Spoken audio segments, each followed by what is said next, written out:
Welcome to Monday Morning Critic Podcast. Here is Derek Thomas.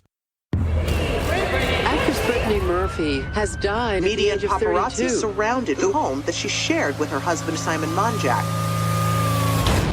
Simon took her away. He made sure no one could get to her. Hi, my name is Brittany Murphy, and I go to Hoover Middle School. Brittany was so wonderful. There was nobody else like her. There was kind of a sweet, childish, lost quality that she had that just breaks your heart. She was successful immediately. You cannot be a teen girl and not love Brittany in 8 Mile, Clueless. These are movies that will stand the test of time. Brittany Murphy was super cute, but in Hollywood, you have to be Gwyneth Paltrow. She was not a typical pretty girl, and so many young women in Hollywood are pressured enormously. She had lost an inordinate amount of weight, and she was dressing totally differently. She said, that's what I've been told if I wanted to be considered as a leading lady. During a little dip she was having, he came along. And I think that's where her judgment was muddled, and she became prey. Simon said that he was the largest collector of Vermeer, dated Elle Macpherson and Madonna. He said that he had been dying from terminal brain cancer and that he had bought an experimental treatment derived from the fins of sharks. Every single word out of his mouth was a lie. We all were scared and freaked out. Like, who was this guy? Once they got married, they were holed up in that house 24/7. Nobody got close to her. Last one, guys. You start to think, well, okay, who gained from her dying? There were more unanswered questions after the autopsy came out than there were answered questions. People start thinking, there's more behind this. There's something else. Simon had all these secrets. He actually said people in the government were watching them. Brittany's dad was sure someone had done it. You visibly see mold. Is the house cursed? Something made her sick.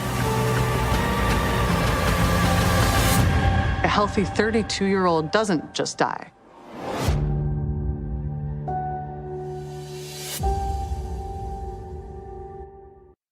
I feel like I'm on a streak of Canadian guests, right? So, and I know you were born in Vancouver. Is that where you grew up, or did you just spend, was it kind of a brief time in Canada? Or was it an extended period of time in Canada? No, I was born in Vancouver. Yeah, born and raised. I was there until I was 17, and then I left for Boston to go to Berkeley. Yeah, ironically enough, and I hate when podcast hosts bring up their personal life in interviews, and I do it, and I'm trying to work on it, because I feel like if you're interviewing somebody, it should be about them, and I try to make it mostly about them. But I went to Northeastern, so we were kind of neighbors in a way. Oh, that's awesome. Yeah. I mean, Boston's kind of a magical town for a student. Like, just the weather is pretty romantic. There's amazing museums, and it's like that. There's sort of that like erudite vibe in the kind of like the Back Bay area. There's sort of so many universities all like next to each other, and I really like that. Man, I have so many good memories from Boston and Berkeley. Yeah, and when you talk about your time at Berkeley, how do you feel that contributed to like who you are today? Do you feel like Berkeley was and obviously college always contributes, on a personal level, clearly, you probably have relationships and things like that, but how about from a professional point of view? Do you feel like because you did have a double major in film scoring and composition, which I find just completely awesome. That is fantastic. And I'm going to hop around a little bit, but how do you feel Berkeley has contributed to the composer and musician that you are today, Genevieve? Honestly, it's contributed so much. Where should I start? It was, I think the first thing was that I'd never been around so many people that were like me, I guess, like musicians. Right. And so going, to Berkeley and just like meeting all these other people that were like really excited about music, and they had all these like huge dreams and aspirations, and like it just felt like I was with my people, and so that was amazing. And there's comfort in that, Genevieve, right? There's comfort in you being around people that have the same aspiration. And I'm sorry I cut you off, but there's comfort in that. Yeah, absolutely. I think there's comfort. You feel supported. You also feel like you can collaborate. Everyone's kind of on the level, but also they really push you. You look around and you're like, there's so many talented people, and it makes, at least for me, like I looked around and I was like, holy crap! Like I really have to up my game. Like I think what's really cool is, it's such a global community. So you're meeting people from all over the world. They all like play different kinds of music, and they all kind of want the same things. And yeah, you just collaborate, and it's just, it's a really creative, I don't know, think tank. I don't know if that's the right word, but like it's a creative, like mosaic. We just you learn from everyone around you. So it's just really good vibes in that way. Yeah. And we talked about your double major of film scoring and composition. So seeing that it's such a specific, because many people go to college and it's like liberal arts. They don't know what they want. It's a very generic major until they figure something out. So I have to believe, obviously music is a big part of your life, and we're going to come back to that. But is there a movie that you see that absolutely just blows you away? Because I'm a film score guy, and that's all that's playing in my car when I drive. If Thomas Newman's not in, then it's Hans Zimmer. So it's somebody, right? So is there a movie that you saw that you're like, you know what, this is me. This is all for me. I think Shawshank Redemption. It was the first score that I like played on repeat until I lost my mind. I mean, just so beautiful. I think, that like bass line, the Newman theme, it's just like, honestly, if I heard it now, I'd probably like cry a little bit. So I have to wait until guest number 260 to finally announce my favorite. You could not have said a better movie in the way you described it. That is fantastic. And what is so special about that soundtrack, you think, Genevieve? Is it the movie itself is special, but what he does to that soundtrack, it's like, to me, it's genius. It's just absolute genius. Yeah, and I think, just some words I would describe it, like how it hits me, is I just think it's deep, it's majestic, it's heavy, it's simple when it needs to be simple. It kind of it's so emotional, and I think it's just really clever. I think, that score to me is like poetry. It's like he picked all the right notes and he put them all in the right order. And it's just incredibly moving. I guess, I just feel like it's a bit of magic, Yeah, and I know you have, obviously you seem to play the piano quite a lot. And generally, not just so much Shawshank, is there something about Thomas Newman that just makes him, obviously he's one of my favorites. I love composers of all types, but he tends to come up a lot. Is there something about him, especially from a piano background and a piano point of view, that makes him so absolutely special that you find? I guess, I think he just plays so thoughtfully. I think, the feel of it is so thoughtful. It's, the harmonies he uses are really interesting. I think, if I recall correctly, it's kind of modal, I think, what he does a lot of the time. So he just has interesting modulation choices. But I always find when I'm listening to a Thomas Newman score, I'm always surprised and delighted. There's always something that I can't quite explain it, but it's like it makes the hairs on the back of my neck stand up. And I'm such a feel composer, like myself. I know all the theory and all the, technical stuff, but I just really operate like so much on instinct and feel and sound, and I can't, I have a bit of a rustic approach. And so I guess like the way that I just think that, he just really, his phrasing, I think that's huge. I think phrasing is really important in music. And not just phrasing with like vocals, but phrasing with any kind of melody, how it breathes, how it moves, the shape of it. And I think, the way that he articulates melodies and his performances, in his scores, whether that's in the piano or other instruments, it just feels like such a sort of breath driven, like natural, beautiful phrasing. So I don't know. That's a bit esoteric, but that's what I get out of it. No, that's well said. And I'm going to hop around on your life clearly, but talk to me about what because I know you studied the Suzuki violin method. What is that? Explain that to me, because musically I know it sounds great, but when it comes to terminology, I'm just horrendous. I'm trying to learn, but I'm horrendous. But what is this? What is that? It's been a while, because basically I started playing violin through that method when I was 3. And, wow. I only did it until I was like 6.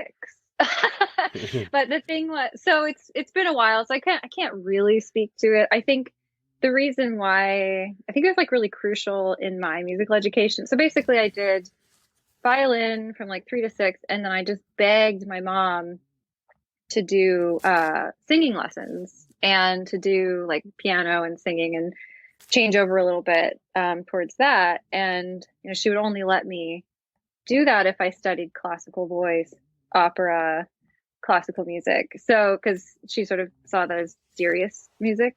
You can't see my air quotes, but there are air quotes around serious music, because I just a certain view. We don't all share that view. I don't, but yeah. So yeah, my time on violin was pretty brief. I mean, I think if anything, what I took out from that was a good ear, because I think learning how to play a string instrument really tunes your ears, and it teaches you how to tune instruments. And so I think that, that sort of helped a lot when, violin and voice and, those sort of instruments you have to tune by ear, it's helpful to kind of like learn how to do that when you're really young and hone that in. Yeah, absolutely. And kind of putting a couple things together here, I had David Newman, Thomas's brother, who's a great composer, on the podcast as well. And he's a huge violin guy. He was naming The Red Violin, which is a fantastic, underrated movie.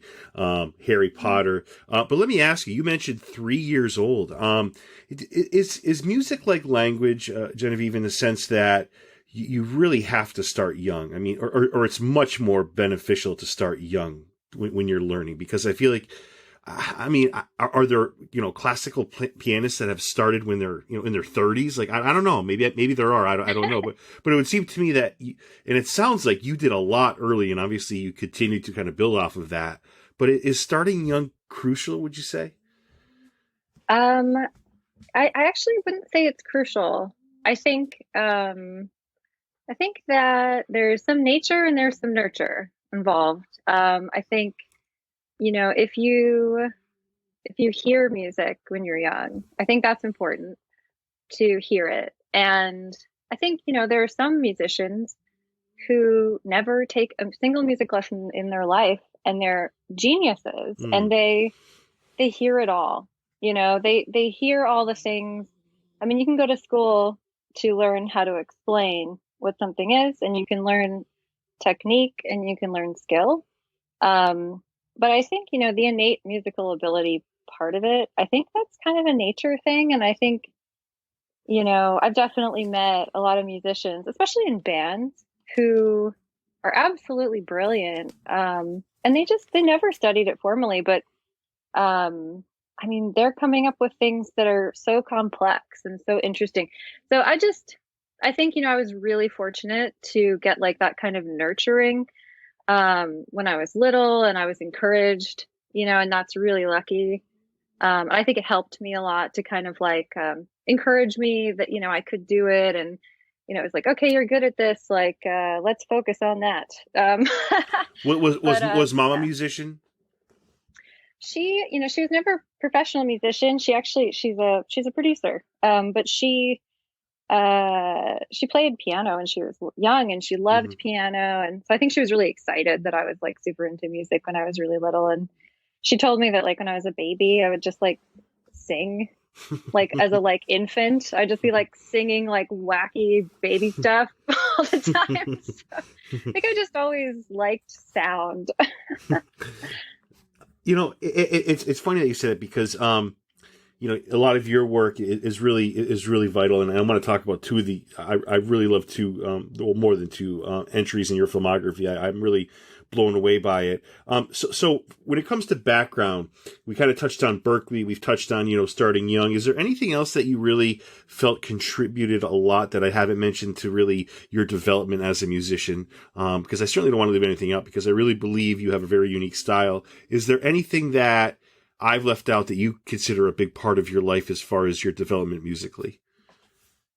Sure. Yeah. I mean, I had a mentor. Of course, was when I went to Berkeley. I mean, I guess, I'll just go with this to start because she is this very interesting classical composer. Her name is Ala Elena Cohen.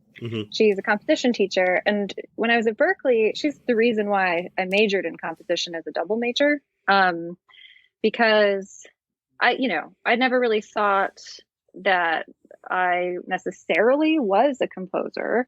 I like made up songs, I made up melodies, and I wrote, things, but I didn't equate myself and what I was doing to composing. And when I met her, I started writing these pieces for her after class. And the reason why I started doing that is because the first time I heard her play piano, it was like the most beautiful thing I've ever heard in my life. I like she played some Chopin in a class, and I like remember like tears were just coming down my face. And yes, I'm a little bit of, I love music. It moves me so much. And I just remember thinking like in that moment, like, wow, I wonder if she'll ever play anything that I would write. And so like a couple classes later, I kind of ambushed her after class with this piece of music that I wrote, and she played it, and it was like the best feeling in the world, because she just, she's just amazing. And she took me under her wing and we started doing private lessons, and we were focusing on classical composition. So we were doing, fugues, and we were doing like, kind of serious stuff, complex kind of stuff, some atonal stuff. And she really helped me develop my voice, because to her, the most important thing was, just don't be derivative.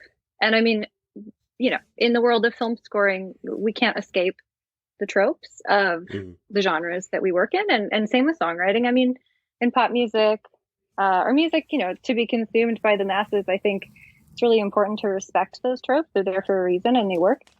But in those days when I was taking those lessons with her, and I took those private lessons outside of Berkeley, but even after I graduated, I continued to take lessons with her for 2 years, when I moved to New York. That really helped me sort of develop my voice, where it was just about expressing myself, and it wasn't about, didn't really have a purpose. It was like, let's write some concert music. Let's have some musicians play it. And let's, write because we love writing. So she was a huge part of my education, and she taught me so much. So I'm really grateful to her. And you mentioned tearing up hearing her play, and I know I asked you a question similar to this at the beginning. What movie kind of moved you early on? Can you remember the last time you teared up watching either a movie composition or a television, something you heard that was really beautiful? Because we're going to get into your work in a moment, but is there something that you've heard from somebody else recently that you're like, Jesus, that is beautiful? That's moving stuff. Yes. I'm trying to think of the most recent thing. Well, this isn't that recent, but I'll just give you these two because they came right up to me when you asked me that question. So Interstellar, it's not that recent, but that absolutely incredible score. Like, just I mean, I don't even need to like say anything else because you know how great it is. Yes. And then Arrival, the Johan Johansson score. I mean, God rest his soul. Yes. And actually the Max Richter piece. I had that. I was going to ask you that. I swear to God, I had that written down. At the end of the movie, I swear. Oh my, we share the same brain. It's mostly your brain, but that's so. I swear to God, I have that written down, Max. I cannot believe you said that. That's unbelievable. Yeah, I'm a huge fan. I'm a huge fan of his. I'm actually watching Invasion right now, which he scored, and really enjoying that. Yeah. So, but that's a unique situation too, right? Because Johan Johansson does the score, but then Max Richter's music is interjected towards the end, if my memory serves me correct, right? Yeah. And in that powerful scene where everything's starting to unfold, and that song's, I feel like his music has been used in a few other movies too. But yeah, those are great choices. Do you feel like? You mentioned Interstellar. Do you feel like Hans Zimmer and Thomas Newman? I feel this way. I feel like there's a lot of copycats. A lot of copycats. How do you mean? In other words, I feel like there's a lot of people that kind of rip from Hans Zimmer. Especially when he used stuff in The Dark Knight. Like he was using, some significant sound pieces that people kind of have used. And I wish I kind of knew what the specific, like a deep horn. I think in Dark Knight. Inception? Yeah, Inception. Well, all three. Yeah. He's used the same kind of style, and I feel like people have kind of been using it, and Thomas Newman's piano playing has been kind of, I guess piano is universal, but I feel like his style has been approached. Mm-hmm. And what I really like about your work, and thank you for sharing that, by the way, you could not have named two better movies. But I feel like in your style, right? So I listened to a song, Two Birds in Flight, Deer Theme. My God, like, talk about original. Blown away. Genevieve, blown away. Wow, thank you. that means so much to me. I loved writing Hokkaido. I mean, I love scoring that, and maybe it's that I'm a Canadian and that I love nature. But it's really original music. Like, there's people that I listen to, and I love all composers. I try to get everybody to listen and to try. And like I said, I do feel like others try to be like, I feel like each composer, whether we're talking about the Hans Zimmers of the world or we're talking about, John Williams, whomever, everyone has like their own style. I feel like when I was listening to that, I felt like there was nothing like it that I heard. So I feel like it was really original. So that I think that's always a reflection of the composer, Genevieve.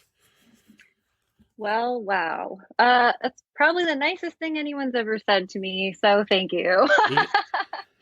I appreciate it.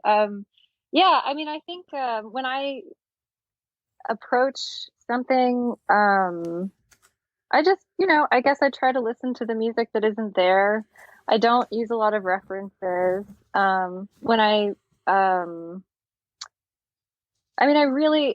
think it really just is. I really love writing music. It's like, I love it so much that, it's my work, it's my hobby. So, it's how I express myself. I don't feel that I have much facility in other ways in terms of expression. And so, I just think I channel a lot into the music. And I think when you have really beautiful visuals, like what Louis Schwartzberg created for Hokkaido, there's just so many details in the picture to pick up on and comment on musically. Yeah, and then when I compare that to the Broken Hearts Gallery, which I bought on iTunes, I would like you to know that. But like, it's so vastly different, right? It sounds like two different composers, and I feel like, again, and I'm not trying to be over the top with compliments here, I really feel like that's a sign of a really talented and unique composer, where if you listen to two pieces of music and they're both great, but both, like, I would think coming into listening to those two songs that, like I said, two different composers did that. But like, you listen to some composers, one work almost sounds like the next movie, and the other movie sounds like another. Like, they're very similar, and it's okay to have an authentic sound like that. That's fine. But I guess your diversity, I guess, is a big thing with me, with people who love music composition and love movies. The fact that we're hearing something different, something fresh, the ability to do that says a lot, I think. Thank you. Yeah, it's interesting. I've been told that, I think it has its, I'm hoping overall that's like a good thing in the long run. I think it's interesting because some people are like, how would you describe your music? And I'm like, well, I have a lot of things that I do. So it's hard to sort of put myself in one box. But I think, as far as film scoring goes, I mean, it's sort of like it's like, what does the movie need? What is my musical interpretation of what I'm watching or reading, if it's a script? And I think that's where it's really important, I think, to develop your own voice, because it's such a privilege to be able to watch a film and be asked to interpret it. I think it's just such a amazing thing. It's an amazing situation to find yourself in, where you're able to do that. And so I just try to interpret what I'm seeing or reading as authentically as I can, musically. And so that might mean, like, with Broken Hearts Gallery, it meant like paying attention to the things like, where does this take place? New York City. The characters are, millennials or Gen Z, millennial crossover generation. They listen to this kind of music. What kind of songs are being put into the film? Music supervisor Melanie Mitchell was putting a lot of really cool pop songs in the score, or in the movie. And the characters, like what would be their playlist? And I think it's just respecting the film. And I think, so for me, it's like, all right, I have all this data, I have all this information. How can I give that back, in the music? And the same thing goes for Hokkaido, which is the piece we were talking about before. That just needed subtlety. It needed to be delicate. It needed to be complex. It needed to have a lot of depth. It needed to have a lot of layers. And it needed to be a sonic painting. And, Broken Hearts Gallery needed to be a pop song and a film score. And, I was able to kind of find my footing in both and kind of just commit to it. Yeah, for sure. And I have a question I've been dying to ask. Like, I've had many composers on, and this is a little personal. So if not, it's not a little personal, but like, so I've been dying to ask, like, I've always wondered, because I do buy things on iTunes. Like, I don't illegally download. I try not to, use music that's not my property. Is it if I buy something on iTunes, like, do studios take that? Is it a complicated procedure? Like, I would hope the artist is well received or receives proper compensation for what their work is. So I was thinking about that today, but if that's too personal, you definitely don't have to answer that. I mean, I'm not, yes, I'm like, I don't know. It's hard to say. I think,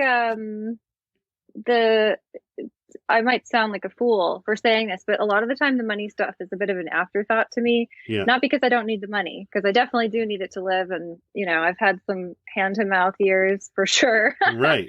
But, when it comes to the sort of streaming royalties and all that stuff, it's just not usually enough to really worry about or, think about.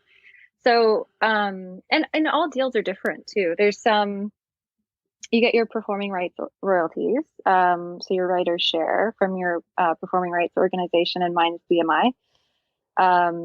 And sometimes you get producer points on a record release, sometimes not. And so every movie is different. There's always like a different set of deal points, and the lawyers get in there and they make decisions. Jeez, it's almost like Good Will Hunting when he's on the chalkboard trying to fill in the it is. Yeah. It sounds complicated. Jeez. There's trigonometry going over my head when I'm trying to explain this to you. So yeah. So it sounds like it's complicated, but because I was just not being nosy in a sense that I just want the artists to receive proper compensation. I think that's really vital. We should definitely talk about, we finished this, I want to say a couple of days back, What Happened, Brittany Murphy. When you score, Genevieve, do you have a different technique or method when it comes to a fictional versus so if you're working on a fictional story or non-fictional story, does that come into consideration, or is it I guess you would have to take in the story one way or the other, but how do you score when it comes to a project like this where it is somebody's life, it is your music is important, it's wonderfully done? What's your process in that regard? Yeah, I think with documentaries, a lot of the time, the music isn't usually as featured as in a fictional movie. So sometimes you're really just creating context for an interview or dialogue. I mean, the same thing can be in, a scripted piece of work. But it is kind of similar in that you're getting to know the characters, you're getting to know the story, who's the villain, who's the protagonist, whose story am I supporting, what's the director's vision for the music.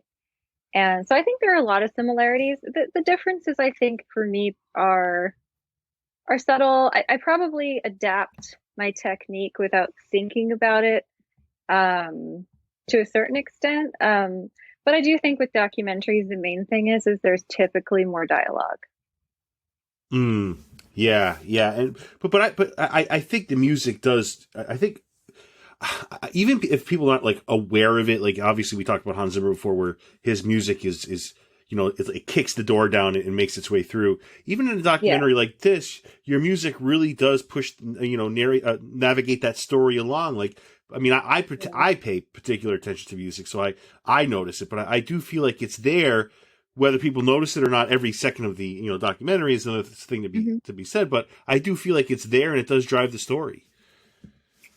Yeah, I mean that's the goal, right? I think, the thing is with that documentary, I mean, I loved working on it. I was sad when it ended. Cynthia Hill is the director, and she gave me a lot of freedom in that one. I remember at some point she just said, I just want people to be like, that's different. And I was like, wow, that really opens the door up, because I felt, that I had permission to experiment. And I think, so one of the interesting things about the palette of that music is there's vocals in almost every single cue. I don't know if you noticed it, but it's pretty subtle. Some of them it comes out a little bit more than others, but I wanted Brittany to kind of have a voice, and I wanted the cues to breathe, and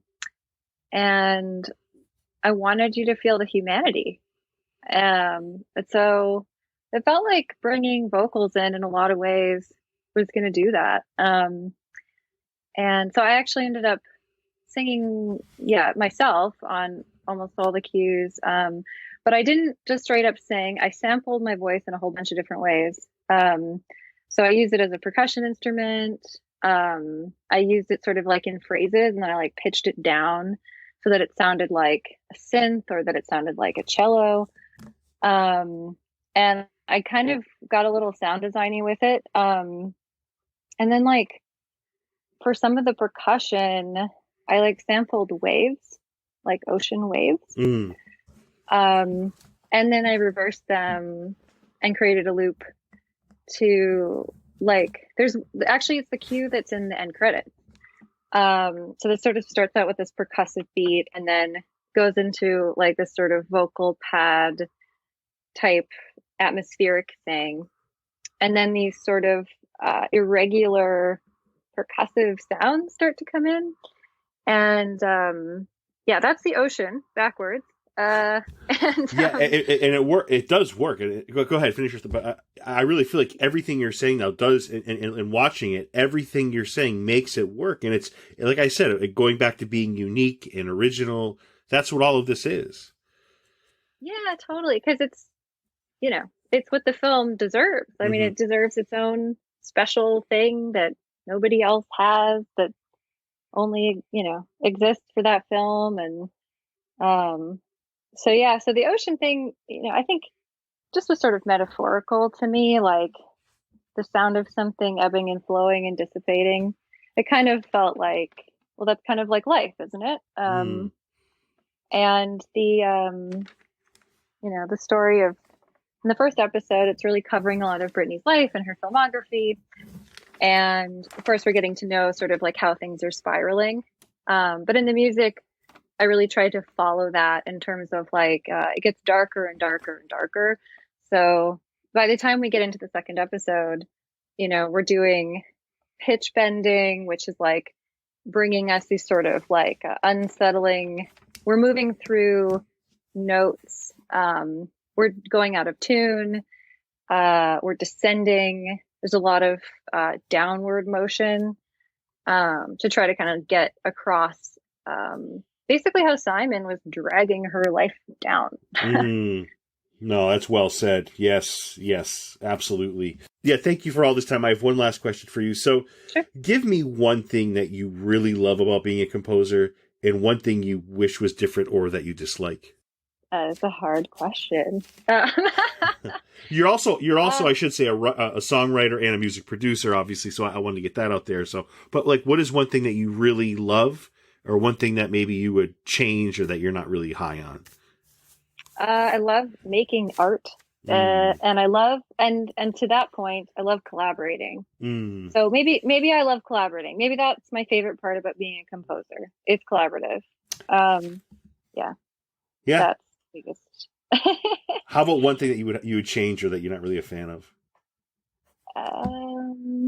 To me, it would seem like, if you asked me this question, I would say to you, and I'm not trying to answer this question for you, but like I would say, and I guess this goes with actors too, directors, the infrequency of jobs, right? So, it's stable now, but in, 2 months, then we're back up again, we're back down again. I put 3 together. Now, the infrequency of it all, the dependability, the inconsistency of it, that would get to me. I don't want to speak for you, but. No, the feast or famine thing is definitely something you got to get used to. I mean, that's a very good suggestion. Yeah, because I think, you got to say to yourself a lot, like, make hay while the sun shines, because you're either sort of neck deep in all these different projects and you're just trying to like make it all happen. Or you're just sort of twiddling your thumbs, staring at a wall going, what do I do with all this free time? Yeah, it never seems like projects never happen in succession.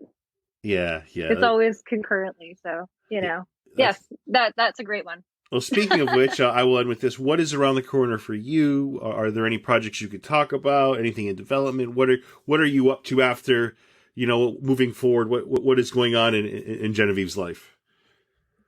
Yes. Well, finishing up Fantasy Island for Fox. Very cool.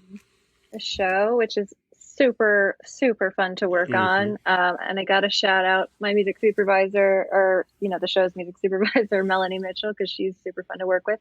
All the Fox people and the Sony people are super awesome.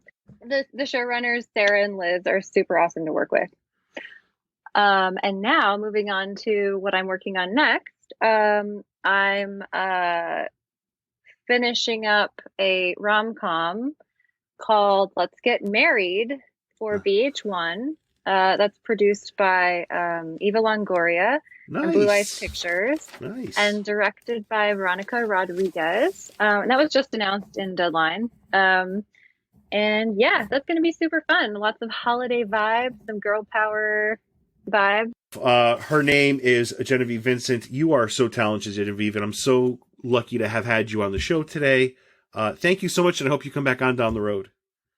Thank you so much for having me. I really appreciate it. It was fun. Thank you for listening to Derek Thomas and Monday Morning Critic Podcast.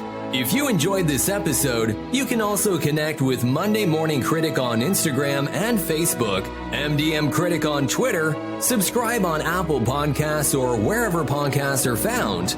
All episodes available, www.mmcpodcast.com.